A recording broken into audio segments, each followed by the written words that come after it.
ನಂಜನಗೂಡು ನಗರಸಭಾ ಅಧ್ಯಕ್ಷ ಶ್ರೀಕಂಠಸ್ವಾಮಿ ಅಧ್ಯಕ್ಷತೆಯಲ್ಲಿ ನಡೆದ ಸಭೆಯಲ್ಲಿ ನಗರಸಭೆಯಲ್ಲಿ ಅತಿ ಹೆಚ್ಚು ಭ್ರಷ್ಟಾಚಾರ ನಡೆಯುತ್ತಿದೆ. ನಮ್ಮ ಅಧಿಕಾರದ ಅವಧಿಯಲ್ಲಿ ಈ ರೀತಿ ನಡೆದಿರಲಿಲ್ಲ. ಕುಡಿಯುವ ನೀರಿನ ಬಿಲ್ 80,000ಕ್ಕೆ ಏರಿಕೆಯಾಗಿದೆ. ಸಾಮಾನ್ಯ ಜನರು ನೀರಿನ ಬಿಲ್ ಕಟ್ಟುವುದಾದರೂ ಹೇಗೆ ಎಂದು ಮಾಜಿ ನಗರಸಭಾ ಅಧ್ಯಕ್ಷ ಮಹದೇವಸ್ವಾಮಿ ಮತ್ತು ಸದಸ್ಯ ಮಹದೇವ ಪ್ರಸಾದ್ ಹಿಗ್ಗಾಮುಗ್ಗಾ ತರಾಟೆಗೆ ತೆಗೆದುಕೊಂಡರು.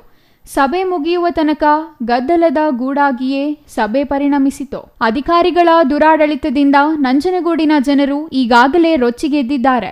ಕೂಡಲೇ ನಗರಸಭಾ ಆಡಳಿತ ಎಚ್ಚೆತ್ತುಕೊಂಡು ಕುಡಿಯುವ ನೀರಿಗೆ ನೀಡುತ್ತಿರುವ ಬಿಲ್ಗಳನ್ನು ಪರಿಶೀಲಿಸಿ ಕ್ರಮ ಕೈಗೊಳ್ಳಬೇಕೆಂದು ಸದಸ್ಯರು ಒತ್ತಾಯಿಸಿದರು. ನಲ್ಲಿಗಳಿಗೆ ಅಳವಡಿಸಿರುವ ಮೀಟರ್ಗಳನ್ನು ಪರಿಶೀಲಿಸಿ ಸೂಕ್ತ ಕ್ರಮ ಕೈಗೊಳ್ಳಲಾಗುವುದೆಂದು ನಗರಸಭಾ ಅಧ್ಯಕ್ಷ ಶ್ರೀಕಂಠಸ್ವಾಮಿ ತಿಳಿಸಿದರು.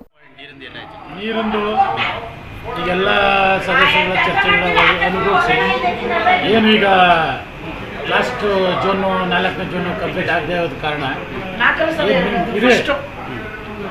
ಏನಾಗಿಲ್ಲ. ಫಸ್ಟ್ ಜೂನು ಕಂಪ್ಲೀಟ್ ಆಗಿರಲಿಲ್ಲ.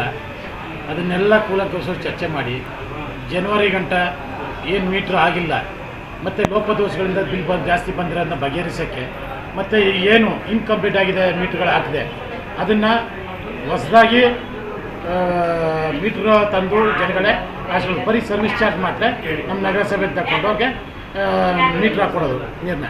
ಮತ್ತು ಏನು ಪೈಪ್ಲೈನು ಅವ್ಯವಸ್ಥೆ ಆಗಿದೆ ಮತ್ತು ರಿವರ್ಕ್ ಮಾಡಿಸೋದು ಆಗಲಿ ಅಥವಾ ಅದನ್ನು ತಪ್ಪನ್ನು ಸರಿ ಮಾಡಿಸಿ ಪ್ರತಿಯೊಂದು ಮನೆಗೂ ನೀರು ಏರಂಗೆ ಮಾಡಿ ಅದಾದ ನಂತರ ಜನವರಿಯಿಂದ ಬಿಲ್ಲು ತಗೊಳ್ಳೋದು ಅಂತ ತೀರ್ಮಾನಿಸಲಾಗಿದೆ.